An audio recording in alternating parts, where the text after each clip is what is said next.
In this video, we're going to learn how to use the warp mode a little bit more efficiently. So remember, we discussed these different kinds of warp modes. Right now, I'm going to show you how you can use warp mode, these warp gray dots on top of this. It's called as a warp marker to stretch the audio.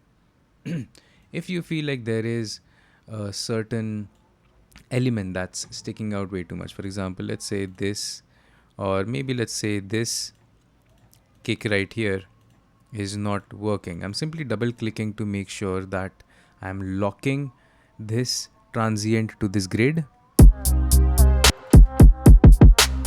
Right? So instead of having this one, I want to add a little bit of a groove to this. So I can just select like a different kind of a triplet grid and I can change this. But notice what happens when I change this. Everything before this point is going to move as well. So I need to make sure that I'm adding a transient marker to the beat before it as well.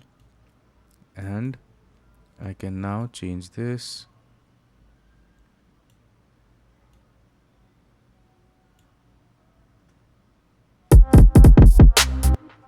Now it's not really sounding that great because maybe this algorithm is not able to make sense out of it. So let's move to complex mode. Oh, I think it's because this is on. Now let's hear it. So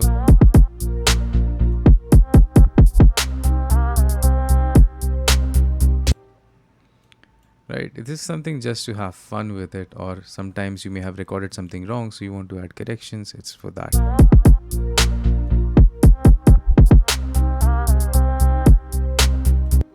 Something like that. It just adds like an interesting texture to your sound.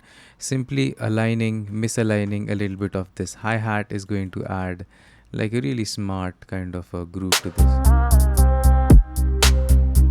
Right?